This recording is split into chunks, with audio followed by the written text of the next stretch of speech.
Everybody. Thank you so much for inviting me to read with you today.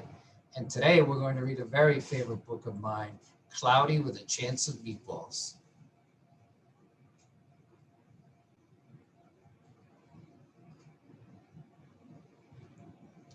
Cloudy with a Chance of Meatballs. Mm-mm.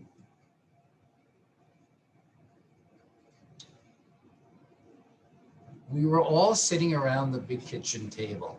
It was Saturday morning, pancake morning. Mom was squeezing oranges for juice. Henry and I were getting on how many pancakes we each could eat, and Grandpa was doing the flipping. I love pancakes for breakfast. Seconds later, something flew through the air headed toward the kitchen ceiling and landed right on Henry. Plop. After we realized that the flying object was only a pancake, we all laughed, even Grandpa. Breakfast continued quite uneventfully.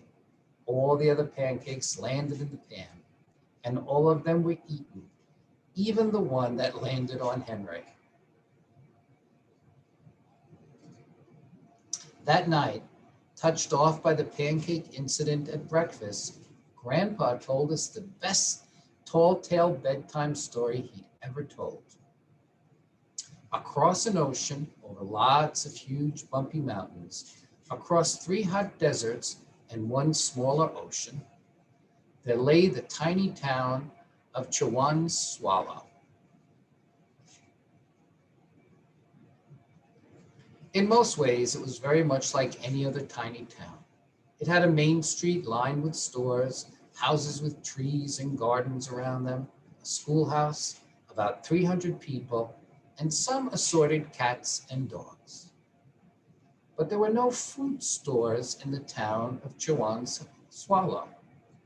They didn't need any. The sky supplied all the food they could possibly want. The only thing that was really different about Swallow was its weather. It came 3 times a day at breakfast, lunch, and dinner. Everything that everyone ate came from the sky. Whatever the weather served, that was what they ate. But it never rained rain. It never snowed snow. And it never blew just wind. It rained things like soup and juice. It snowed mashed potatoes and green peas. And sometimes the wind blew in storms of hamburgers. Oh, my favorite. The people could watch the weather report on television in the morning, and they would even hear a prediction for the next day's food. When the townspeople went outside, they carried their plates, cups, glasses, forks, spoons, knives, and napkins with them. That way, they would always be prepared for any kind of weather. If there were leftovers, and there usually were, the people took them home and put them in their refrigerators in case they got hungry between meals, which is what I always do. The menu varied. By the time they woke up in the morning, breakfast was coming down. After a brief shower of orange juice, low clouds of sunny side up eggs moved in, followed by pieces of toast. Butter and jelly sprinkled down for the toast. And most of the time it rained milk afterwards. For lunch one day, Frankfurters, already in their rolls, blew in from the northwest at about 5 miles an hour. There were mustard clouds nearby, and then the wind shifted to the east and brought in baked beans. A drizzle of soda finished off the meal. Dinner one night consisted of lamb chops, becoming heavy at times with occasional ketchup. Periods of peas and baked potatoes were followed by gradual clearing with a wonderful jello setting in the west. The sanitation department of Swallow had a rather unusual job for a sanitation department. It had to remove the food that fell on the houses and sidewalks and lawns. The workers cleaned things up after every meal and fed all the dogs and cats. And then they emptied some of it into the surrounding oceans for the fish and turtles and whales to eat. The rest of the food was put back into the earth so that the soil would be richer for the people's flower gardens. Life for the townspeople was delicious until the weather took a turn for the worse. One day there was nothing but gorgonzola cheese all day long.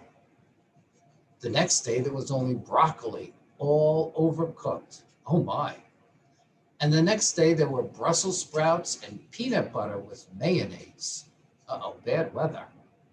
Another day there was a pea soup fog. No one could see where they were going, and they could barely find the rest of the meal that got stuck in the fog. The food was getting larger and larger, and so were the portions. The people were getting frightened. Violent storms blew up frequently. Awful things were happening. One Tuesday, there was a hurricane of bread and rolls all day long and into the night. There were soft rolls and hard rolls, some with seeds and some without. There was white bread and rye and whole wheat toast. Most of it was larger than they had ever seen bread and rolls before. It was a terrible day. Everyone had to stay indoors. Roofs were damaged, and the sanitation department was beside itself. The mess took the workers 4 days to clean up, and the sea was full of floating rolls. Yuck. To help out, the people piled up as much bread as they could in their backyards. The birds picked at it a bit, but it just stayed there and got staler and staler. There was a storm of pancakes one morning and a downpour of maple syrup that nearly flooded the town. A huge pancake covered the school. No one could get it off because of its weight, and so they had to close the school.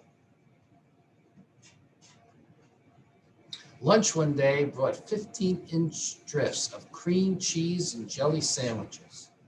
Everyone ate themselves sick, and the day ended with a stomachache. Yuck. There was an awful salt and pepper wind accompanied by an even worse tomato tornado. People were sneezing themselves silly and running to avoid the tomatoes. The town was a mess. There were seeds and pulp everywhere. The sanitation department gave up.